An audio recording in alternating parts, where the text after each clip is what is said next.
très grave. Aujourd'hui, quand vous prenez Mokoso, quand vous prenez qui s'appelle Tamba Jakaria là, c'est des faux pasteurs. C'est des pasteurs qui ne connaissent même pas la rôle d'un pasteur. Quand ils vous parlent de pasteurs, vous voyez même l'absence de pasteurs dans leur visage. C'est des bandits. C'est des bandits réunis qui s'imposent comme ça dans ces natures, qui se disent pasteurs. C'est des faux pasteurs, hein. Ce n'est pas des vrais pasteurs. J'ai dit Tamba et Mokoso, c'est des deux bandits qui doivent se défendre. Ils sont dans le même vol. Ils sont même dans, ils sont dans le même sens. C'est pour cela, moi, je ne vais pas parler des pasteurs Mokoso. Soi-disant pasteur Mokoso. Il n'est même pas pasteur. C'est un simple blogueur buveur de l'alcool, ivoirien, qui s'appelle Mokoso. Je vous dirai, c'est un simple buveur. Mokoso, c'est un buveur de l'alcool qui se flanque derrière son studio. Il dit, moi, je suis pasteur, je vais vous bénir. Je me rappelle un petit qui s'appelle Apuchou, qui l'a redressé très bien. Donc ces jours-ci, les Ivoiriens ont compris qui est Mokoso. C'est des simples bandits. Quand je vous dis Mokoso et Tamba Jakaria, c'est deux personnes qui font de la blabla. C'est des personnes que l'Afrique ne considère même pas. Ils ne sont même pas dans la nouvelle génération, c'est des vieux pères qui doivent aller à la retraite. J'ai vu Mokoso se prononcer sur le cas de Oumuawa. Ça fait pitié. Parce que d'abord, il se prononce dans un sujet qu'il ne connaît même pas. Il ne connaît même pas les vraies histoires. C'est un simple personne qui se mêle à faire des femmes, à faire des vieux. Mokoso a mélangé tous les Ivoiriens. Partout là, tu vas en Côte d'Ivoire, tu vois ce problème. C'est un simple buveur de l'alcool qui se déplace de continent et de continent pour créer des problèmes. Mokoso que vous voyez là, je vous dis, hein, il est grave. Il a un problème mental, je vous dis.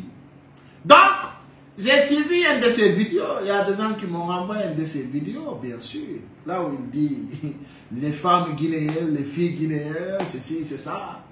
Donc, Mokoso, même là où il vous parle, là, il est en train de vendre sa petite fille. Hein. Tout le monde le sait. Plusieurs Ivoiriens ont pris des témoignages. Donc, les Guinéens d'abord doivent se méfier à suivre des bandits bidons comme ça pour vous tromper. Le Yurmia, Mokoso Moyeton, connaît Oyara no Bere international, Oyara Bere Côte d'Ivoire, Oyara France, Oyara ton Bere, on va amener, Oyara Bere Kadi, et der Côte d'Ivoire, Wadi Dila Ivoirien bébé. Oyina Imbebe ko pasteur de Fenande, de Moya Tamba Jakaria, on a pasteur Ande, on a pasteur Django. Wani, Kanaka problème Wani.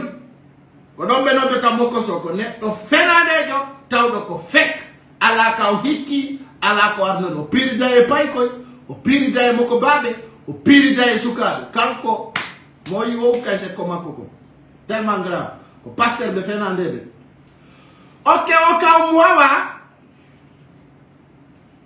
o wona ni sérieux o woni sérieux wonno ko mi yewti on mi inni dabunde ala ko balde tati fi Oumuawa CNRD no bawo mum dum don non mi do wawi wondirde Mamadi Doumbouya no yeso e bawo wadi si mi wawli dum wadi si mi haali dum min Mamadi Doumbouya e CNRD makko hibe yeso e bawo ala wondo mélange de la Guinée buri nafiki be tatu be mi sitata do ande be mi takkantako Mandiaye Sidibé, Moussa Moïse, Ousmane Gawal.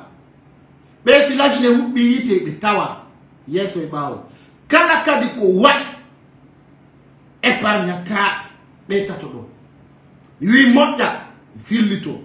Mi Ousmane Gawal, Mandiaye Sidibé, Moussa Moïse o wono ko grande gueule. Be do tato be ko yimbe tawbe ko yimbe hulbini be ko la hawla.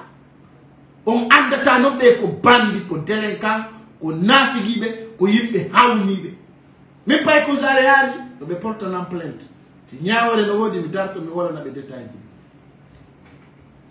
Ron Ousmane Gawal non ka CNRD c'est comment gâter l'IFDG ande yo déplacer babe makko na bi béton o yibi pidi donc ka Nous on holli on signe là boulot. Moussa Moïse, plan Macron président Citon, c'est comment planifier pour faire sortir des rivières. C'est-à-dire planifier go. Ko honno e yaltinirta penale mabbe fi déstabiliser gol Guinée bébé. Donc rôle Moussa Moïse net rôle bi ni do. Ci don gassi ndaron sincérité sincérité quand comment dire si dibe be motaw kala ka mama di tumbu ya wadante propagande e halfini man si dibe be kala ka fenande développer mo ine ha moja wona normal e ni be hol fini do manja sidibe o jotto fena do bukui so wi do taw mi manja sidibe mi wi dunge jama sikka ko go ngara ko be pale ni yal na no fi oroldo manja sidibe be hal fini mo ka fena onadu no won do France to yete do fama kante onati e dum taw he so yal tale dum me ferma mo di paso. Oui, Manja, mon grand frère, je ne peux pas te dire. Je dis les reporters à la case. Il faut que tu dire. Ferme, mais fait. Ou Kamandou Koukani. Alors, il y a un shoot, même pas.